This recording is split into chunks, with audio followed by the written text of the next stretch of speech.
Assalamualaikum warahmatullahi wabarakatuh.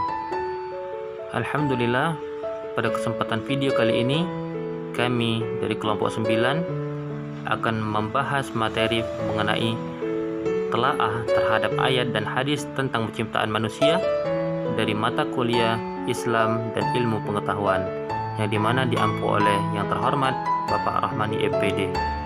Berikut penjelasan dari kami. Selamat menyaksikan.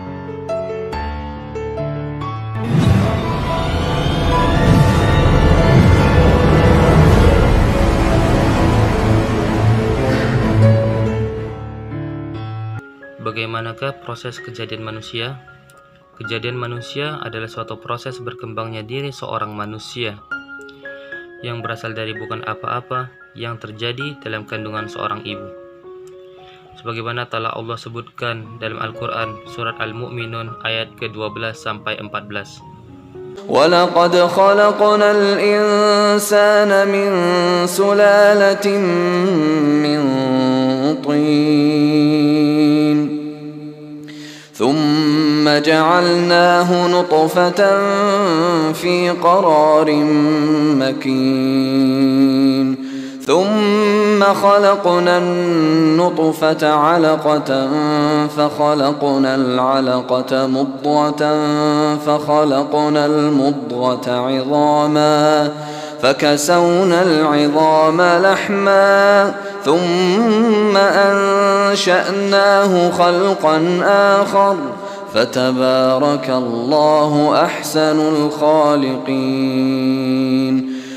Dan sesungguhnya kami telah menciptakan manusia dari suatu saripati berasal dari tanah. Kemudian kami jadikan saripati itu air mani yang disimpan dalam tempat yang kokoh, yaitu rahim. Kemudian air mani itu kami jadikan segumpal darah, lalu segumpal darah itu kami jadikan segumpal daging. Dan segumpal daging itu kami jadikan tulang belulang. Lalu tulang belulang itu kami bungkus dengan daging. Kemudian kami jadikan dia makhluk yang berbentuk lain. Maka Maha Suci Allah, pencipta yang paling baik. Allah Subhanahu wa Ta'ala menceritakan keadaan manusia, bahwa Dia telah menciptakannya dan mengadakannya ke alam wujud ini. Padahal sebelumnya dia bukanlah merupakan suatu yang disebut-sebut karena terlalu hina dan sangat lemah.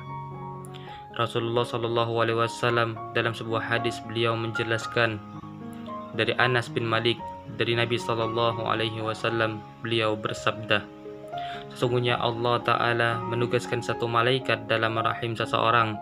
Malaikat itu berkata, "Ya Rob, sekarang baru sperma. Ya Rob, segumpal darah. Ya Rob, segumpal daging." Maka apabila Allah berkehendak menetapkan ciptaannya, malaikat itu bertanya, apakah laki-laki atau wanita, celaka atau bahagia, bagaimana dengan rezeki dan ajalnya? Maka ditetapkanlah ketentuan takdirnya selagi berada dalam perut ibunya. Hadis riwayat Bukhari.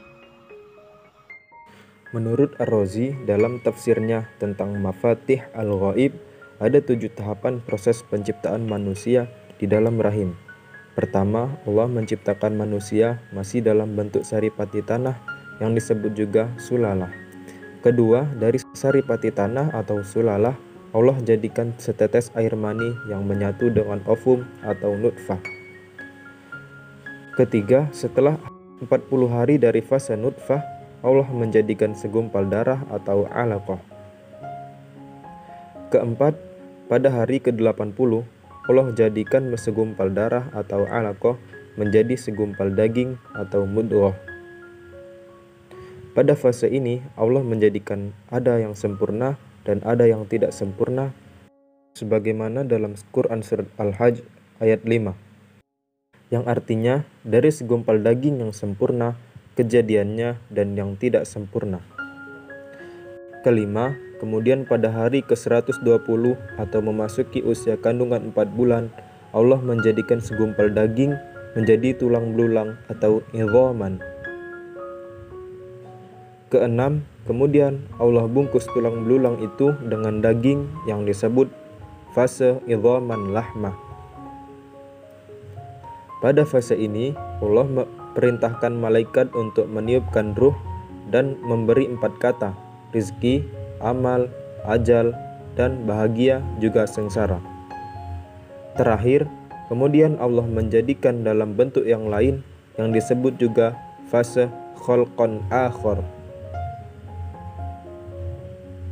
Para ulama berbeda pendapat dalam maksud kalimat bentuk yang lain. Di antaranya, menurut Ibnu Abbas, Mujahid, dan Ikrimah, maksud dari bentuk yang lain yaitu ditiupnya ruh. Menurut Qatadah, tumbuhnya anggota badan dan rambut. Menurut Al-Hasan, ditentukannya jenis kelamin. Proses kejadian manusia ini mengingatkan kita semua bahwa kita sebagai manusia ada karena Allah yang menghendaki kita untuk berada di muka bumi ini.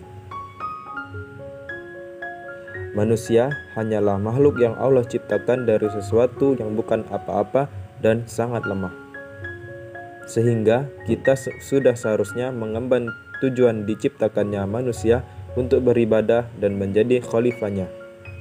Selain itu, ayat ini menjadi penjelasan bahwa sebelum adanya ilmu kedokteran, Al-Quran lebih dahulu menjelaskan tentang proses kejadian manusia.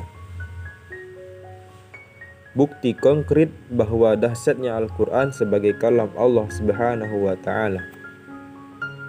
Wallahu a'lam bishawab. Sekian presentasi dari kami.